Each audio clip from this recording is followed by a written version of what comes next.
Desde tiempos inmemorables, más o menos desde 1492, en donde por primera vez se describe la apendicitis aguda a través de grandes eh, anatomistas de sus tiempos. El primero en describirla fue Da Vinci.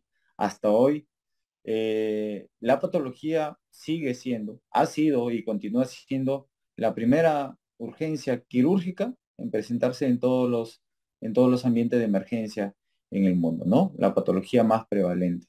Y por ende, tiene que ser conocida a todo nivel, ¿no? Desde un centro de salud, en un hospital, nivel uno, nivel 2, nivel 3, porque la resolución de esta patología va a calar en una buena respuesta con respecto a la morbimortalidad en nuestra población, ¿no?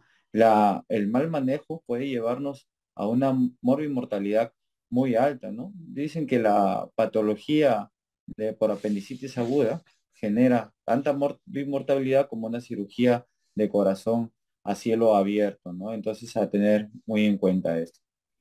Entonces, a manera de introducción, tenemos algunos datos importantes, como lo he mencionado. La apendicitis aguda es la inflamación aguda infecciosa del apéndice cecal. Es el cuadro clínico abdominal más frecuente en la urgencia, más o menos del 7 al 10%, o sea, uno de cada 10 pacientes que llegan a urgencia es por una apendicitis aguda. Y su pico oscila entre los 10 a 30 años, ¿no? Bueno, los adultos jóvenes son la patología más prevalente. Sin dejar de lado, esto sí hay que tener en cuenta, que las complicaciones se dan sobre todo en pacientes adultos mayores en los extremos de vidas o los pacientes niños, ¿no? Que es en donde por ahí el diagnóstico o la atipicidad de la clínica se vuelve en un tema, en un reto a tratar, ¿no? Eh, Diagnóstico continúa siendo desafiante por lo que hemos mencionado. Y bueno, ahí entra a tallar el apoyo de las técnicas de imagen que mejoran el diagnóstico, ¿no? Nosotros como cirujanos tenemos que tener un balance, minimizar el retraso de diagnóstico, o sea, operar lo antes posible, porque sabemos que es una patología que se puede complicar en algunos casos en pocas horas, ¿sí? Versus a que este diagnóstico sea el adecuado para evitar apendicectomías innecesarias. Hay estudios en los que se ha llegado a la conclusión que más del 50% de las poblaciones estudiadas en estudios fueron con apéndices SAS, ¿no? Apéndices, lamentablemente, con apendicectomías innecesarias, ¿no? Entonces, en esta exposición no nos vamos a basar en la teoría de lo que es la apendicitis aguda, sino básicamente en las controversias, en los temas sin discusión, en qué es lo que puede haber o qué es lo que podemos hacer o no podemos hacer, como el título lo dice, las actualizaciones de la apendicitis. En las últimas diapositivas ya vamos a tener en cuenta, vamos a mencionar un tema muy importante que sobre todo cobró gran importancia durante el tiempo de pandemia, ¿no? ¿En qué momento, si es que hubiera la posibilidad de darle manejo médico y no quirúrgico a las apendicitis agudas? Y hay estudios sobre eso, ¿no? Pero es en cierto grupo de pacientes que vamos a mencionar. Otros temas que vamos a mencionar es cuando es la clínica bastante sensible para la apendicitis aguda, qué sensibilidad tienen los estudios de laboratorio, ¿sí? Los diferentes scores para el diagnóstico, el papel que cumplen hoy los diferentes estudios de imagen, si la cirugía laparoscópica es el gol estándar actualmente, y si estamos ante una peritonitis, lavamos o solo aspiramos la pus que se encuentra en cavidad, acerca de la disección del mesoapéndice, ¿no? Cómo, de qué manera se puede hacer de mejor forma, ¿sí? Acerca del cierre del muñón, si dejamos drenajes sistemáticamente a todas las apendicitis complicadas, ¿no? Si realizamos una laparoscopía y nos encontramos con un apéndice de aspecto normal, ¿qué hacemos? ¿La extirpamos o no? En las apendicitis agudas complicadas con acceso, ¿cómo debemos proceder? El tratamiento no operatorio de las apendicitis que les mencionaba. Y bueno, hay que dejar antibióticos en el postoperatorio. Son algunas de las preguntas que vamos a ir resolviendo durante la exposición. Las primeras tres controversias que quise tratar, ¿no? Es el tema de acerca del diagnóstico, la sensibilidad de la clínica del paciente, la sensibilidad y especificidad de los exámenes, ¿no? Y la utilidad de los scores que vemos. Como sabemos, existe una cronología, ¿no? Una cronología que nos ayuda a la identificación de la apendicitis aguda, y es la que casi todos conocen, ¿no? Que está caracterizada por un dolor en fosa ilíaca derecha. Este dolor es bastante característico, que causa una dificultad en la marcha del paciente. Hay una posición antálgica que toma nuestro paciente al momento de llegar a la emergencia, como cojeando, ¿no? Del lado derecho. Esta, este dolor se asocia a anorexia, náuseas, vómitos y posteriormente a fiebre. No, esta es la forma típica. Esto es lo ideal y lo que nos dice el libro, que cuando llega el paciente, nosotros ni bien lo vemos, no tenemos 5 minutos de estudio, apendicitis aguda, ¿no? Este no. En este caso, quizá es la forma más fácil de diagnosticar una apendicitis, pero no todos los pacientes vienen así, ¿no? Solo el 50% de pacientes presentan este tipo de clínica típica. El otro 50%, si bien es cierto, por lo general el dolor es lo que más predomina, ¿no? Pero incluso este dolor, que es el síntoma más constante, suele ser de variación y nos puede causar algunas dudas en algunas circunstancias, porque este dolor, si bien es cierto, por lo general es en fosa ilíaca derecha, con las variaciones anatómicas, múltiples variaciones anatómicas que tenemos, se puede encontrar en flanco derecho, un poco más arriba, en los casos de ciegos cortos, ¿no? Embriológicamente se crean cortos, ¿no? Se puede encontrar en hipocondrio derecho. Hay casos de sitos inversos en donde el dolor es al otro lado del abdomen, ¿no? En el lado izquierdo. Entonces, estas formas atípicas también nos pueden generar controversias, dudas acerca del diagnóstico de nuestro paciente, ¿no? Algunos pacientes como gestantes, ¿no? Los niños que no nos dan los datos adecuados acerca del dolor, ¿no? Los ancianos, en donde las respuestas inflamatorias son muy variables, pacientes inmunodeprimidos también son un reto para el diagnóstico del médico general, ¿sí? Que en su mayoría son los primeros en recibir a este tipo de pacientes y luego derivarlos a cirujano, que muchas veces para nosotros mismos es un riesgo el diagnóstico de estos pacientes, ¿no?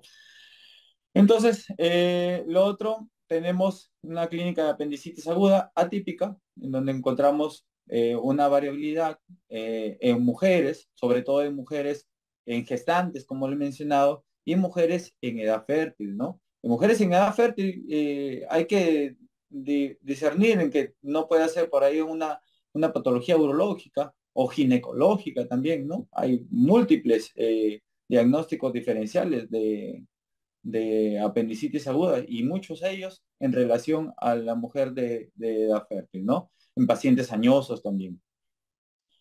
Hay otros pacientes que vienen con dolor que dicen que es un dolor crónico, el momento agudo lo relaciona con el dolor anterior, también hay que tener bastante cuidado con esto. La anorexia muchas veces se ve es un signo que se ve en la mayoría de los pacientes, pero no, ojo, no es al 100%, ¿no? Si es en gran cantidad, el 74%, entonces hay que tener bastante en cuenta. Y esto es muy importante que sepas. Si es que nosotros tenemos un retardo en diagnóstico, la morbimortalidad aumenta, ¿no? Los riesgos de nuestros pacientes aumentan cada vez, ¿no? El hecho de operar con, con anterioridad, con anticipación, le dará muchos beneficios a nuestros pacientes. Siempre les digo, mientras más complicada sea la patología, ¿sí? Apendicular, nos dirigimos ahora en este momento, mientras más complicada sea la patología apendicular, mayor es el riesgo de complicaciones que pueda presentar nuestro paciente. ¿Ya? Entonces hay que tener bastante en cuenta eso. Hay otros síntomas atípicos como la diarrea, el dolor en hipogastrio, dolor periumbilical, ¿sí?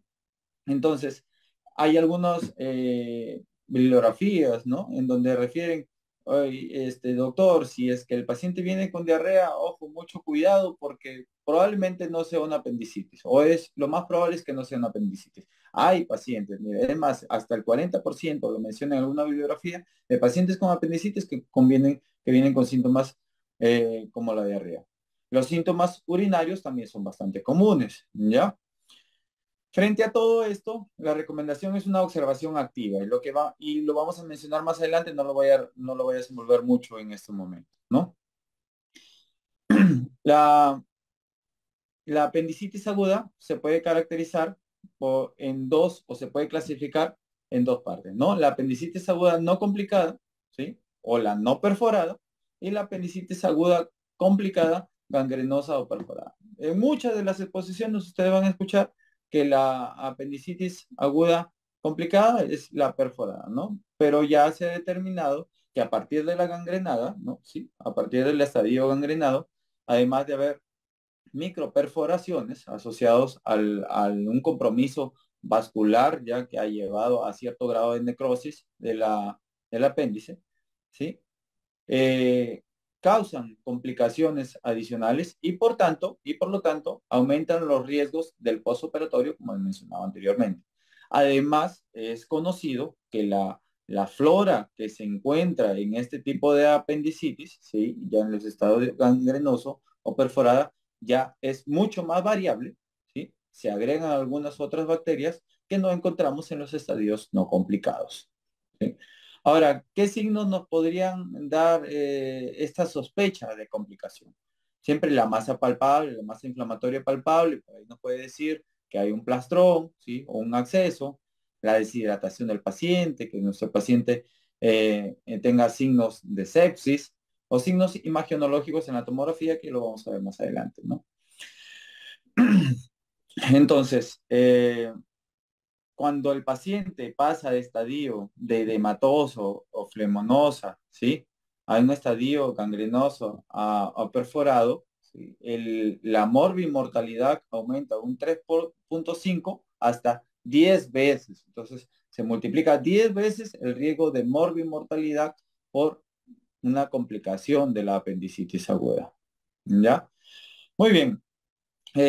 ¿Cómo además podemos sospechar algunos otros datos clínicos que nos dan la sospecha de una apendicitis complicada? Bueno, siempre el tiempo evolutivo, las primeras 24 horas suele ser con apendicitis no complicadas, pasando las 24, 48 horas, los riesgos de que el paciente se haya complicado aumentan exponencialmente, aunque por ahí, eso sí, no es un 100% de que todo un paciente 24 horas o menos de 24 horas necesariamente no es complicado. Para eso está la evaluación del paciente.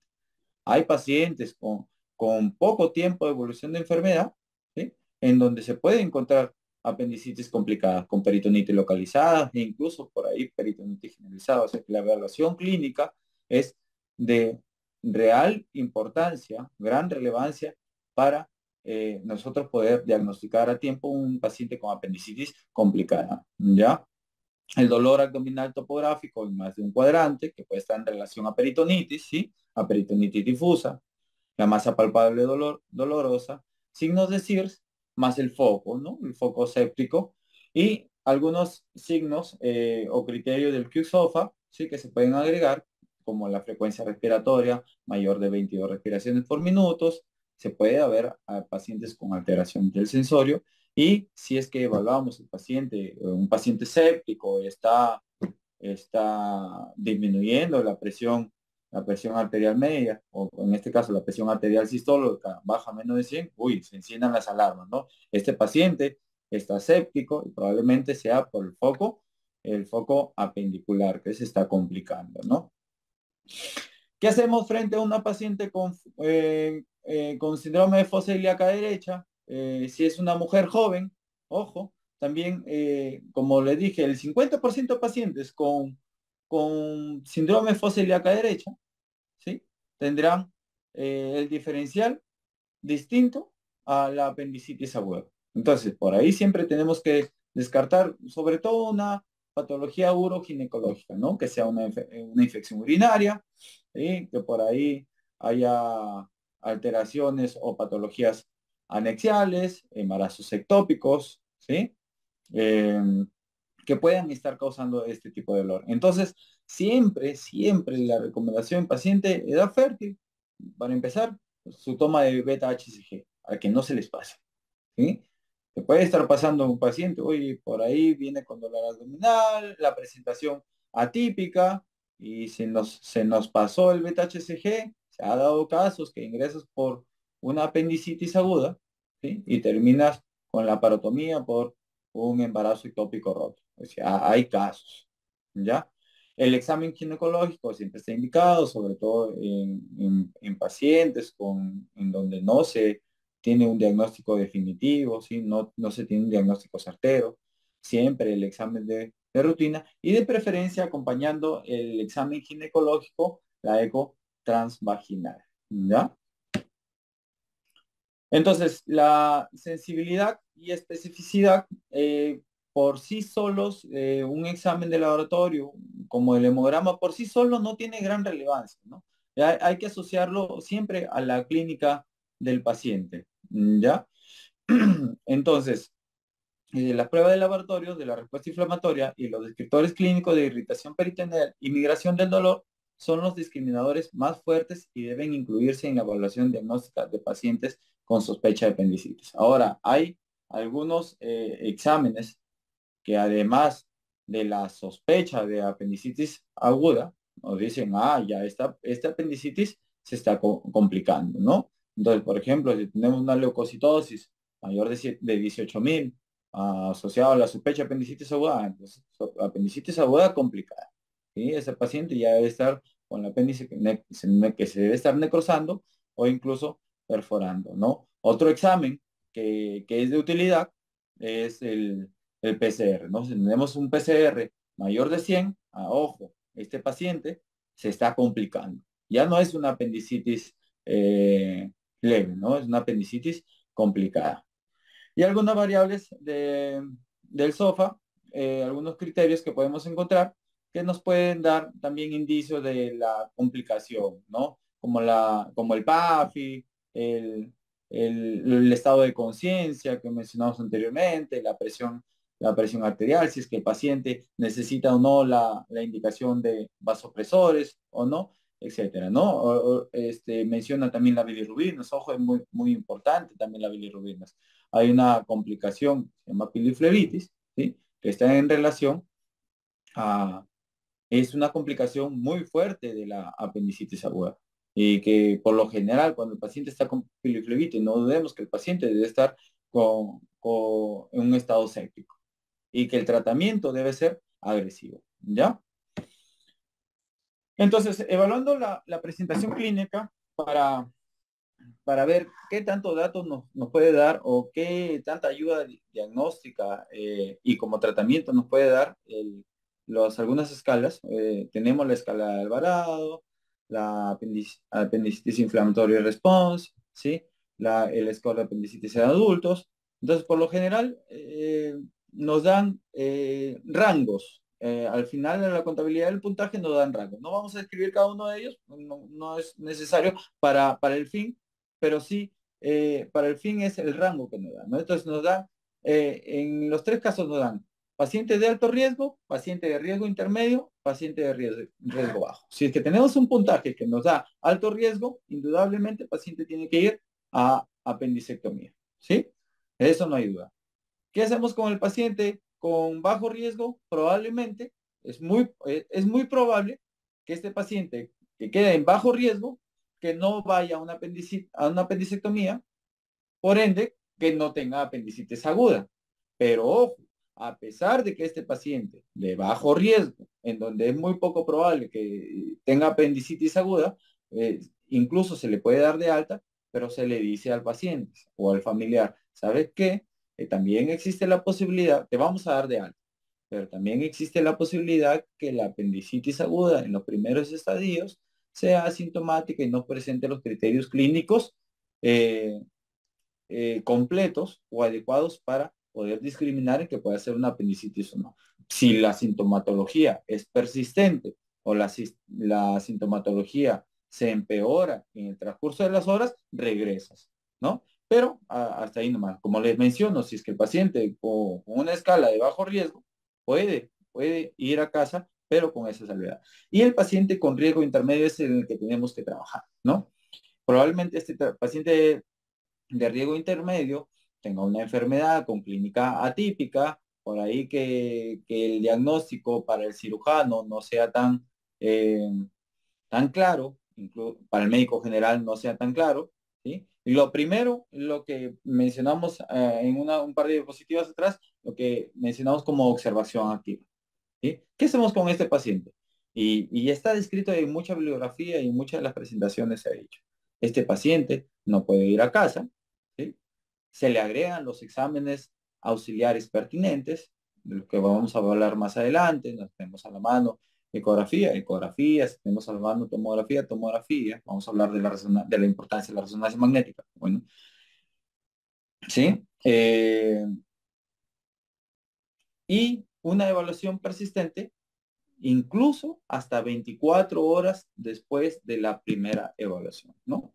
Con controles de hemograma, por ejemplo, a las 8 horas, ¿ya? Entonces, este tipo de paciente de riesgo intermedio debe estar bajo una observación activa, ¿sí? Porque existe mucho riesgo o es muy probable que este paciente pueda pasar a un diagnóstico definitivo de apendicitis aguda y por tanto ser operado de apendicectomía. ¿Ya? Entonces, para esto son los estados de las escalas, las diferentes escalas de ayuda, ¿no? Ahora, ninguno de los sistemas de puntuación de diagnósticos actuales puede alcanzar la suficiente especificidad para identificar con absoluta certeza que pacientes requieran una apendicectomía, ¿sí? El diagnóstico, ya lo hemos mencionado anteriormente, ¿no? Puede ser particularmente difícil en algún sector de pacientes, como son los niños, en pacientes añosos, en pacientes inmunodeprimidos, como pacientes con VIH, en mujeres embarazadas y en mujeres con edad fértil. Y justamente en este grupo de pacientes es donde se hace un poco más difícil el diagnóstico, ¿no? Incluso evaluándolos con la escala las escalas para apendicitis, ¿no? Entonces, aquí cobran importancia los estudios de imagen, ¿no? Y los que tenemos a la mano es a la cabeza, la ecografía. Lo digo a la cabeza porque suele ser económicamente quizás un poco más fácil de conseguir una ecografía. La ecografía en la última década, ¿sí? Para nosotros como médicos debe ser utilizada como el estetoscopio para un médico general, ¿no? Entonces, nosotros debemos estar en las condiciones para poder realizar una ecografía, sobre todo si trabajamos en emergencia. Les comento que por experiencia, eh, la, el reconocimiento del apéndice cecal, sobre todo cuando no está inflamado o en los primeros estadios, es un poco más complejo, ¿sí? Y quizá para manos no experimentadas, ¿sí? Con poca práctica suele ser más difícil. Acordémonos además que la ecografía es un estudio operador dependiente. Entonces, la sensibilidad que puede llegar hasta un 86%, con especificidad de 84%, suele ser variable en manos no expertas, ¿no? Entonces, ¿qué signo nos da la ecografía? Un apéndice no compresible, ¿sí? El diámetro mayor de 9 milímetros, mayor de 9 milímetros, el diagnóstico de apendicitis aguda.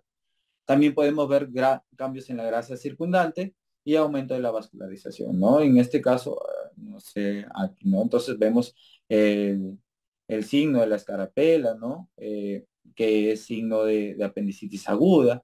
Aquí vemos las apéndices que muchas veces las hemos encontrado descritas en las ecografías que nos envían, ¿no? Se evidencia imagen tubular con fondo ciego, ¿sí? Con paredes hematosas de tantos milímetros, mayores de 9 milímetros. Esas son las características que nos refieren una ecografía con apendicitis aguda. Luego está la tomografía, en donde sí la sensibilidad y especificidad aumenta en gran medida. La sensibilidad de una tomografía puede llegar al 96%, especificidad a 89%. Y la resonancia magnética, ¿no? Un acápite aparte de la resonancia magnética. Muchas veces es mucho más, no muchas veces, no, en mayor de los contextos es mucho más fácil a la cabeza obtener una ecografía, ¿sí? Con un radiólogo o como lo mencioné, en nuestras manos incluso, tener una tomografía, ¿sí? Y es un poco más difícil tener accesibilidad a resonancia magnética. Afortunadamente no es un examen de ayuda diagnóstica general para el diagnóstico de apendicitis aguda, que sí lo podemos utilizar en algunas circunstancias específicas, pero no es general para el diagnóstico, ¿no? Entonces, si tenemos a la mano una ecografía o con un buen operador, perfecto, ¿no? Una tomografía, perfecto, ¿no? Entonces, ¿qué encontramos en la tomografía? Hallazgos primarios que nos digan directamente que hay una apendicitis aguda, el diámetro del apéndice, como he mencionado, mayor de 6 milímetros, engrosamiento de la pared, un realce parietal, edema submucoso, ¿sí? Lo que da el signo de Diana, el apendiculito libre, ¿no? Entonces, por ejemplo, en estas tomografías podemos ver aquí la apéndice secal ya con signos inflamatorios, no solo locales, sino alrededor, también hay signos inflamatorios alrededor del apéndice secal. En esta tomografía podemos ver incluso el apendicolito, ¿sí? Por eso que gran importancia la tomografía. Aquí podemos ver la imagen tubular, en donde se puede evidenciar dentro de ella la presencia de apendicolito, ¿no? Entonces, la tomografía, y si es que tenemos una buena tomografía a la mano, sobre todo, no es que sea necesario tener una resonancia magnética también para el diagnóstico, ¿no? Y creo que en esto estamos de acuerdo, a pesar de que haga yo gran hincapié en esto. No solo los signos primarios o signos directos, también le conozco como signos directos, sino también hay signos indirectos. A veces no podemos evidenciar adecuadamente el apéndice secal, pero hay otros signos, ¿sí?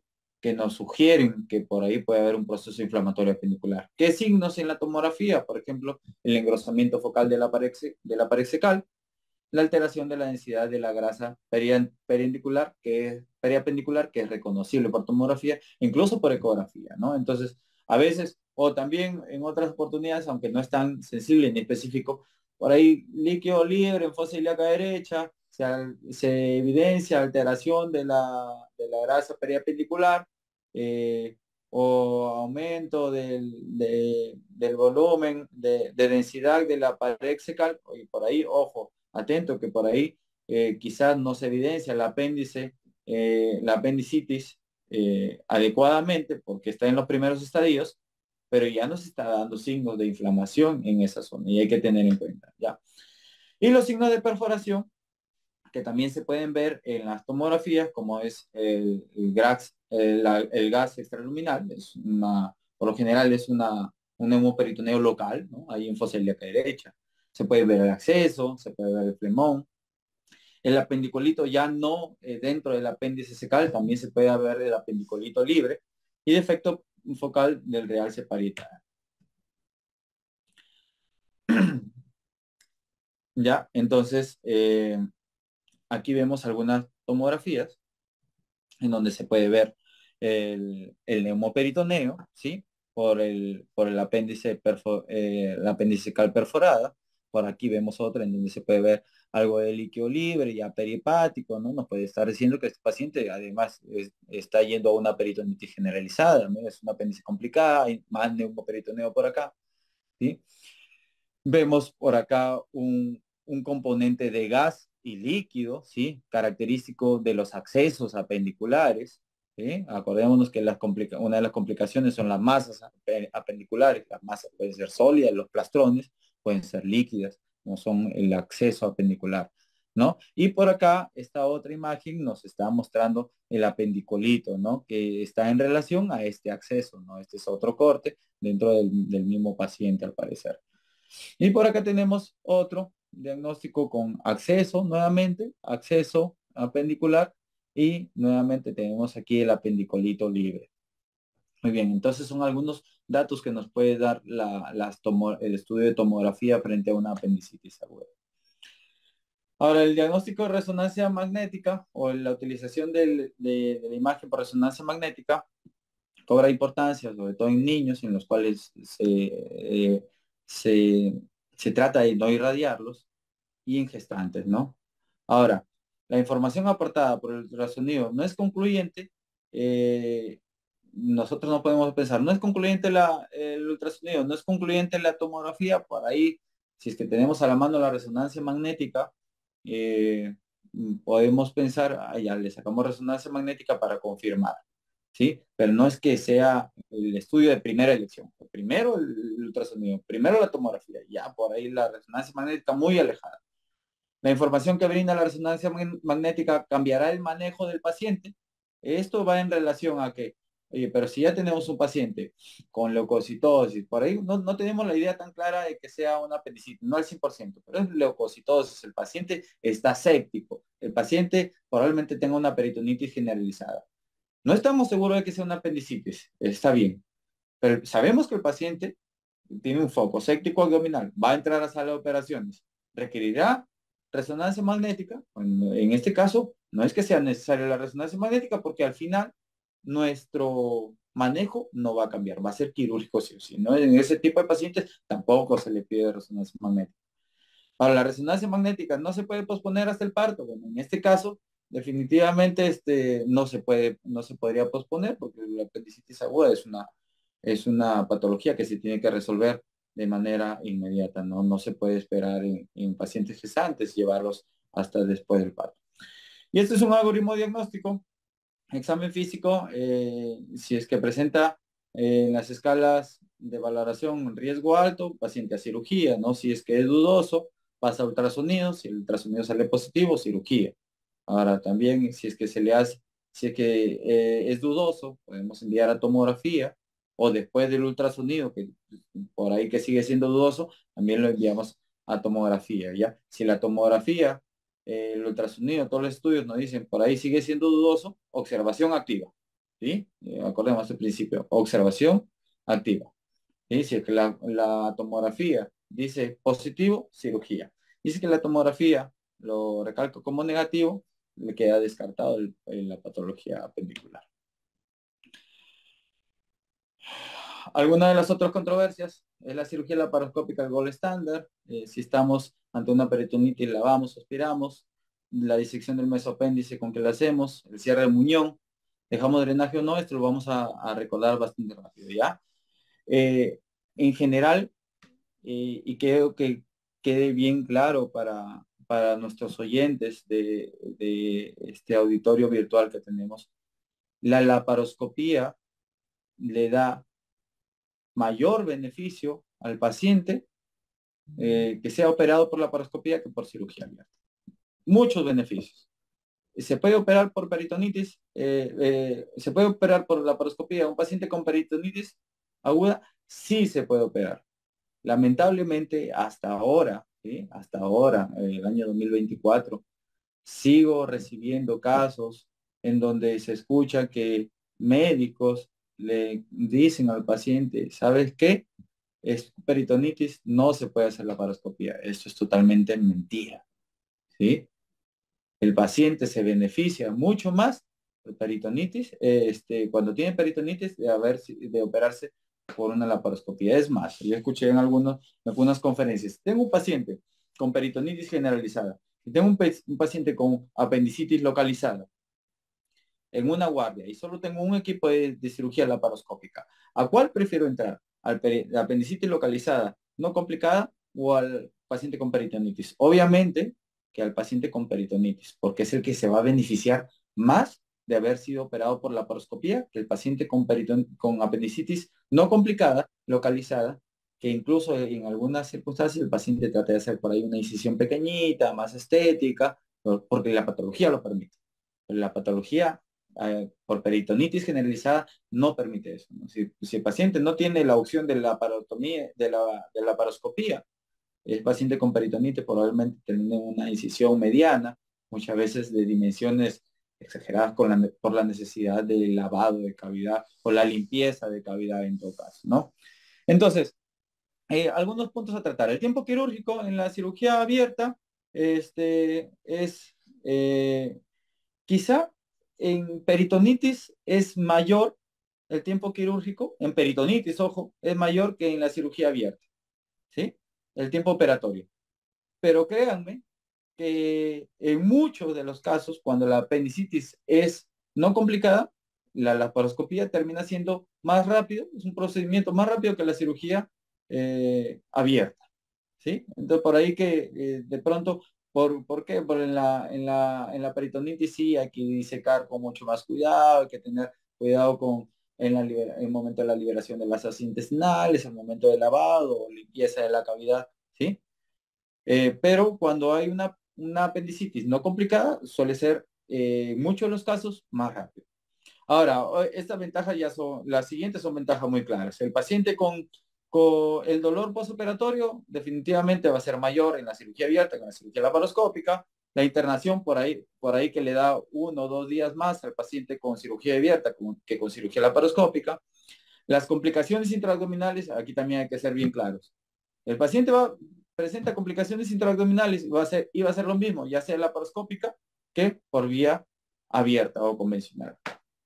Las infecciones del sitio quirúrgico son mayores en la cirugía abierta que en la cirugía laparoscópica y también se beneficia mucho más el paciente obeso eh, por cirugía laparoscópica que por cirugía convencional, ¿sí? Entonces, esto es como el caso que les mencioné al inicio. Si el paciente, si tengo dos pacientes, imaginemos, ya, los dos ambos con apendicitis no complicada, tengo un solo equipo de apéndice de laparoscopía. Yo tengo un paciente con 140 kilos y tengo un paciente con un índice de masa corporal normal, ¿sí?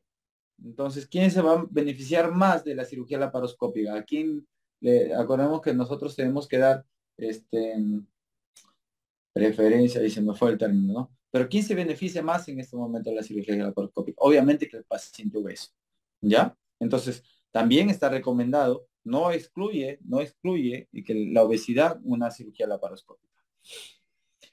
Acerca de la disección del mesopéndice, hay muchas técnicas utilizadas aquí en la pantalla, algunas de ellas. En realidad, el costo-beneficio creo que ha hecho que por lo general lo que se utilice es la electrocoagulación del mesopéndice. Acordémonos que dentro del mesopéndice se encuentra la arteria pendicular, ¿sí? Entonces, por ahí el costo-beneficio hace que en la mayoría de los casos la utilización del electrobisturí sea lo que se realice en muchos de los hospitales, que no está mal, pero ojo, a diferencia de la utilización del ligashur, del armónico, la electrocoagulación puede que en el momento quirúrgico tenga un pequeño riesgo mayor de sangrado, no hay que hacerlo con mucho cuidado, a diferencia del Endoclip, el Endoluc, el armónico que nos da un poquito mayor de seguridad con el hecho de la hemostasia, ¿no? El uso de la grapadora se recomienda cuando hay necrosis de base. El aspirar versus lavado ya se ha determinado que da el mismo resultado, o sea que una buena aspiración y limpieza de cavidad da los mismos resultados que el lavado y aspirado de la cavidad, ¿ya? El drenaje o no, también hay estudios, sí, sí, hay estudios, uno de los cuales creo que se dio en el consenso de Jerusalén que salió en el 2022, creo, en donde es el que más importancia nos dio en ese momento, es que no se recomienda ya los drenajes, ¿sí? De pronto en casos especiales y depende mucho del criterio del cirujano. Por ejemplo, un paciente con un drenaje, un acceso grande, ¿no? Por ahí le puede dejar un drenaje, ¿no? Pero en general no es un manejo de rutina el dejar drenajes, incluso en peritonitis, ¿ya? En que si realizamos la laparoscopía y encontramos el apéndice de aspecto normal, la extirpamos, bueno, aquí encontramos un montón de datitos. En general, ya el consenso es que a pesar de que de pronto hubo duda y por la duda el paciente tuvo que entrar a sala de operaciones, pues fue un paciente de pronto de riesgo, una gestante, un paciente añoso, tuvo que entrar, al final el consenso es extirpar la apéndice, secar en el momento operatorio, ¿ya? Eh, en los accesos, ¿cómo debemos proceder, no? Este es un dilema también. El plastrón y el acceso pendicular. Es un dilema quirúrgico.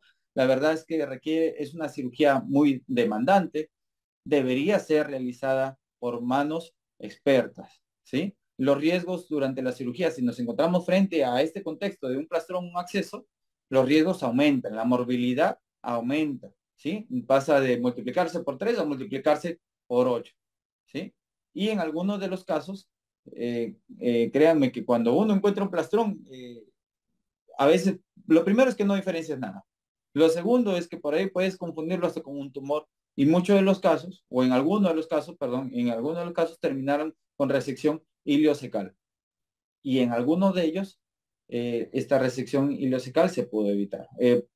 Algunos pensaban que por ahí fue un tumor, y ya sabemos que tumores mayor de 2 centímetros nos llevan a una hemicolectomía derecha. ¿Sí? Entonces hay que tener bastante cuidado cuando operar un plastrón apendicular o no. Entonces, el manejo no operatorio también tiene sus fallas. Por lo general, nosotros conocemos un plastrón apendicular ya con un paciente estable, ¿sí? No se opera, ¿sí? Pero el manejo no operatorio también tiene su falla, ¿no? Tiene falla de un 10 al 12%, recidiva al año del 12 al 23%, ¿sí? Se realiza la apendicectomía electiva, eso es para ustedes también, ¿no? Paciente que tuvo plastrón apendicular, antes se decía, se tiene que operar a los 3, 4 meses, se tiene que operar, ya no es así. El beneficio se ha visto justificado frente en uno de 8 pacientes, ¿sí? Acordemos que a pesar de que después de 3, 4 meses disminuye el proceso inflamatorio, por ahí la anatomía se hace más clara, pero sigue siendo una cirugía de riesgo, ¿sí? Sigue siendo una cirugía demandante. Entonces, no se justifica ya la apendicectomía electiva después del diagnóstico del plastrón apendicular, ¿ya?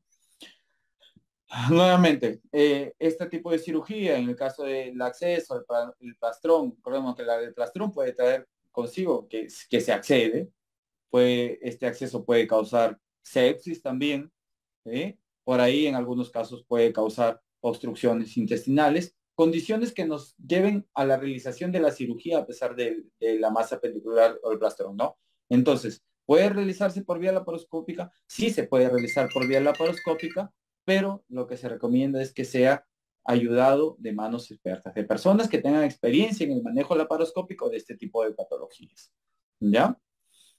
Y la otra opción está la posibilidad del drenaje percutáneo, ¿no? Que se puede realizar hasta el 20% de los pacientes en el caso de accesos apendiculares. Muy bien. Entonces, en las apendicitis agudas complicadas con acceso, ¿cómo debemos proceder? El manejo no quirúrgico es un tratamiento razonable de primera línea, ¿sí? El drenaje percutáneo es de un acceso peripendicular. Si es accesible, es el tratamiento más adecuado en el caso de accesos. Y el manejo quirúrgico de la apendicitis aguda con flemón o acceso es una alternativa segura para el manejo no quirúrgico en manos experimentadas, para el manejo quirúrgico, perdón, ¿sí? El tratamiento no operatorio para las apendicitis no complicadas es adecuado. Creo que el título dice, nos menciona más el tema de manejo quirúrgico o médico y esta es la parte por ahí más relevante, ¿no? Ya hay estudios, hay muchos ensayos en donde refieren que a cierto grupo de pacientes se les puede dar manejo no quirúrgico, ¿no? Pero no es generalizado, no está protocolizado. Para nosotros, en nuestro medio, ojo, en nuestro medio, en el centro laboral y en la mayoría de centros laborales, aún apéndice diagnosticada, apéndice que se tiene que operar, ¿sí? Ahora, apéndice diagnosticada, apéndice que se tiene que operar, tal como lo dijo McGurden en un momento, ¿sí? Entonces, apéndice diagnosticada, apéndice en mano. Pero cuando en este tipo de ensayos, ¿en qué momento proponen el manejo médico? ¿No? Entonces tenemos aquí un algoritmo que nos dice, sobre todo no, es en pacientes con apéndices no complicadas. ¿Qué quiere decir pacientes no perforadas? Vemos que si el paciente presenta o no alguno de estos criterios. El paciente presenta peritonitis difusa, el paciente presenta inestabilidad hemodinámicas, tiene una sepsis severa, si es una gestante, si es un inmunodeprimido, o sea, si tiene antecedentes de, de enfermedad intestinal inflamatoria. Si es que sí tiene estas características, el paciente va a apendicectomía. Si es que el paciente no tuviera estas características, se le da la chance, ¿no? Entonces, pero a pesar de que por ahí como médico, como cirujano puede decir, ya, puede que el paciente le puedan dar tratamiento médico, pero tenemos que conversar para que el paciente autorice también la actividad del tratamiento médico. Entonces, se le conversa al paciente las ventajas y desventajas de la terapia con antibiótico para su apendicitis, ¿sí? También se le puede comentar que por ahí, cuando se visualiza el apendicolito, el riesgo de que evolucione mal y que necesite una apendicectomía en las próximas horas, es alto también, ¿no? Entonces, si es que se discute con el paciente, si es que, y el paciente acepta, se le da un tratamiento al paciente hospitalario. 1 o 3 días, si es que todo va bien después de eso, se le envía a casa con un tratamiento con terapia antibiótico completa de 7 a 10 días. Si es que el paciente se le dio la opción, ojo, esto también menciona la bibliografía, si es que el paciente se le dio la opción, mira, te puede que no te operemos, pero, y el paciente dijo que no, que quiere operarse, el paciente va a apendicectomía. Ahora, ¿por qué? Porque también se le explica las ventajas y las desventajas de cada uno de ellos, ¿no? Entonces, ¿cuáles son las ventajas del uso médico, del tratamiento médico, del manejo médico de la apendicitis aguda no complicada o no perforada? Aquí las mencionan en este cuadro, ¿no? Para empezar, te evitas la cirugía y te evitas la anestesia, una de las ventajas del manejo con antibióticos. La otra de las ventajas es que la incapacidad posterior a la cirugía es más corta que después de haberse realizado una apendicectomía, ¿verdad? Perdón.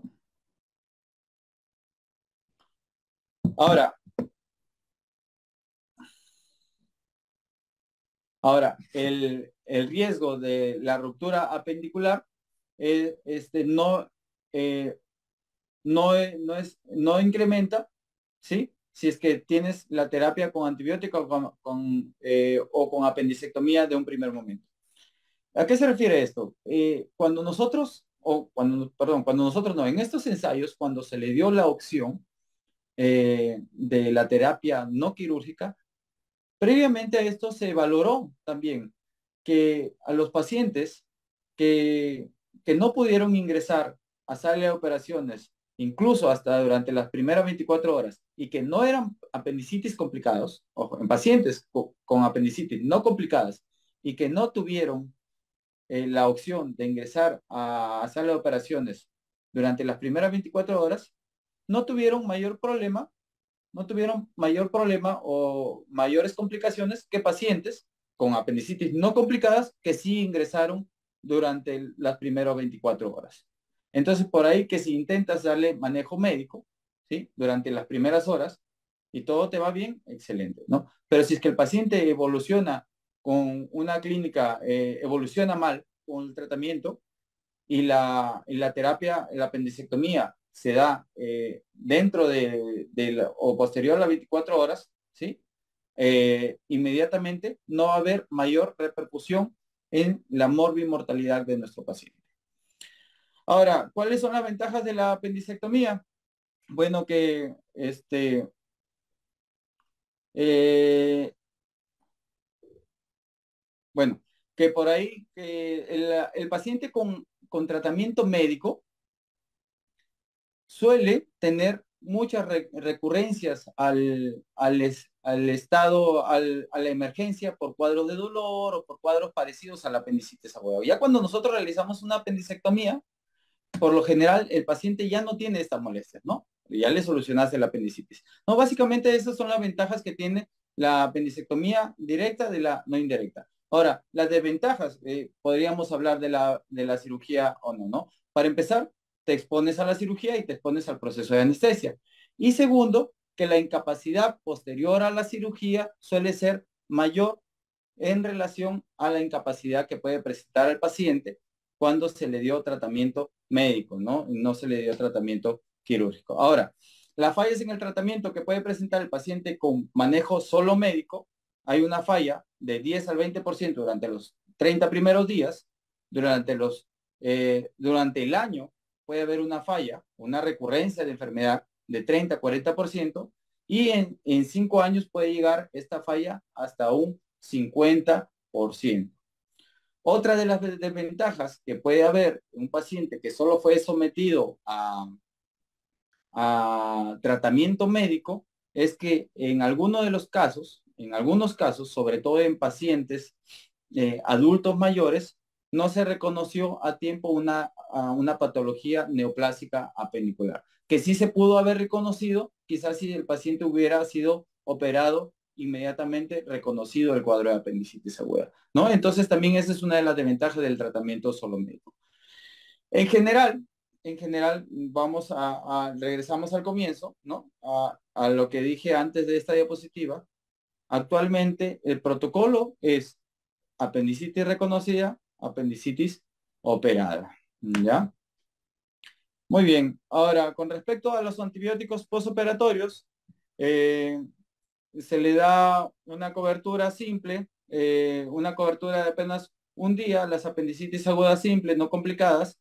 Las apendicitis agudas perforadas, hay estudios también que trataron de identificar si es que por ahí como que a las apendicitis agudas complicadas se le dio terapia de un día frente a las que fueron con terapia de 5 días, y sí se reconoció la ventaja en que el tratamiento antibiótico debe ser por lo menos de 3 a 5 días posterior a la cirugía.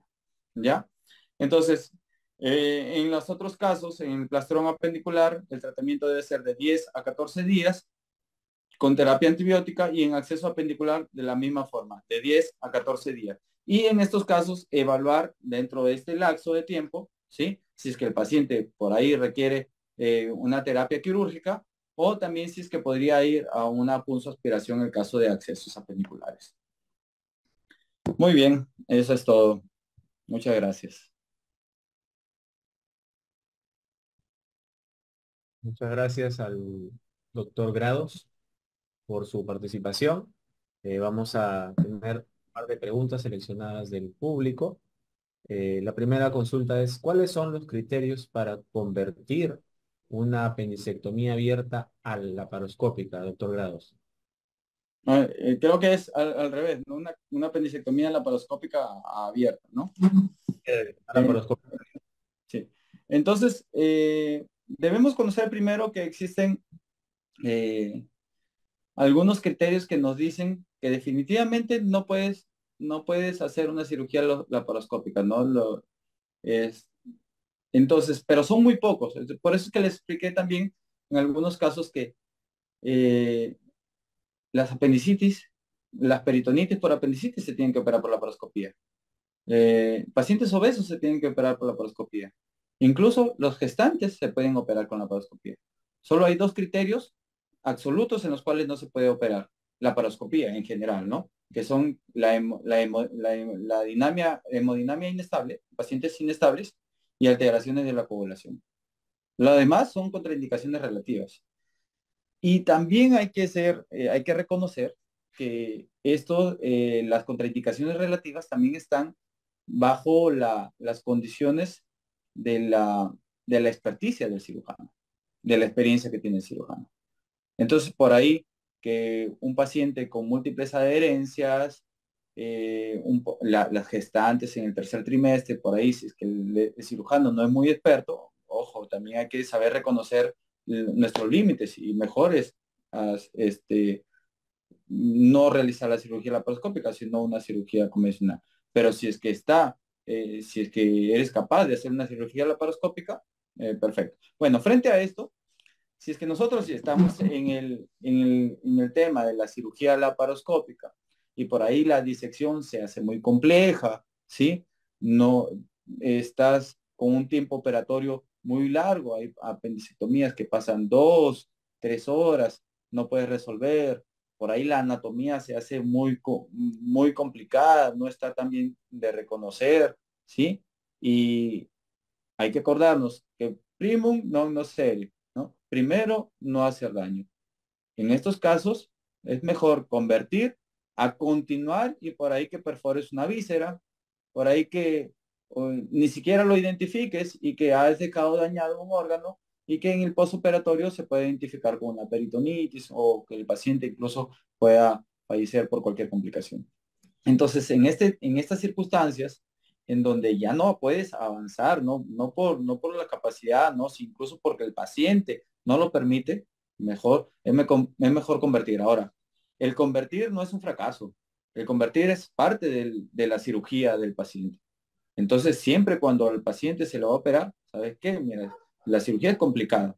Se puede hacer laparoscópica, pero si hasta cierto punto ya no se puede avanzar, decidimos convertir. Entonces, nuevamente, para que quede claro, la conversión quirúrgica, la conversión de cirugía laparoscópica a cirugía convencional, no es un fracaso. Es una opción del cirujano para poder tener al paciente seguro. Muy bien. Gracias, doctor. Y para culminar, la siguiente pregunta. ¿Qué estrategias de manejo se pueden implementar en entornos donde los recursos son limitados para el diagnóstico y tratamiento de apendicitis aguda? Sumo que lo da en un contexto de nivel primario, ¿no? Para empezar, tenemos que tener claro la clínica del paciente, ¿no? Ahora, en las primeras diapos nos dijeron las clínicas típicas y también tenemos que tener en cuenta las clínicas atípicas. Por ahí nuestras escalas a la mano. Y yo creo que ahora, mira, que yo hice mis serums en una zona de Huancabamba, muy alejada, y que había un ecógrafo a la mano, ¿no? Entonces, por ahí como que también nosotros como médicos que egresados, o sea, médicos generales, capacitarnos en hacer una ecografía, que nos va a dar mayor, bastante, nos va a servir de mucha utilidad para poder diagnosticar. Ahora, si es que aún tenemos dudas y tenemos un paciente no complicado, ojo, no complicado, pero un paciente complicado definitivamente lo tienes que referir si es que estás en la atención primaria, ¿no? Lo tienes que referir para que reciba su tratamiento especializado. Si tienes una paciente no complicada, observación activa, ¿sí? Y la observación activa tiene que ser parte de los protocolos del médico general. Oye, estoy con duda. Los exámenes de laboratorio no me definen. Por ahí mi ecografía no me da muchos datos. Observo a mi paciente. Las primeras 8 horas le realizo por ahí, lo evalúo nuevamente. De ahí que si el dolor se localiza, ya, mira, ya reconocí adecuadamente, si es una apendicitis, lo refiero. Acuérdate que lo último que dije, que durante las primeras 24 horas, por ahí como que si es una apendicitis no complicada, no va a haber mucho compromiso en el caso de los riesgos de operarse, si es que se reconoce dentro de las primeras 24 horas, ¿no? Entonces, te da tiempo para que observes a tu paciente 6, 8 horas y si reconoces una apendicitis, bien, lo derives. Ahora, si es que durante las primeras horas, por ahí que el dolor disminuyó, lo hidrataste, ojo, nada de analgésico durante este tiempo, porque los analgésicos también nos pueden hacer variar la clínica y nos pueden hacer confundir el diagnóstico, ¿no? Entonces, por ahí que lo hidrataste al paciente y el dolor disminuyó, si tienes a la mano un hemograma, el hemograma más bien bajó, te quedas contento porque por lo general este tipo de pacientes con apendicitis aguda, el dolor, que es el principal síntoma, tiene como evolución empeorar, ¿sí? Y el hemograma también tiene como evolución a ir en aumento. Entonces, muy poco probable que tienes un paciente con tu reevaluación, disminuye el hemograma, disminuye el dolor, por ahí que te dice no fue una apendicitis y te queda más tranquilo, ¿no? Pero siempre tener a la mano, y bueno, somos médicos, hay que saber reconocer la clínica del paciente, la clínica típica, atípica, y saber utilizar todo lo que está a nuestro alcance para poder diagnosticar, ¿no? Y sospechar. Excelente. Muchas gracias, doctor Iván Grados, por su participación. Culminamos con el primer ponencias.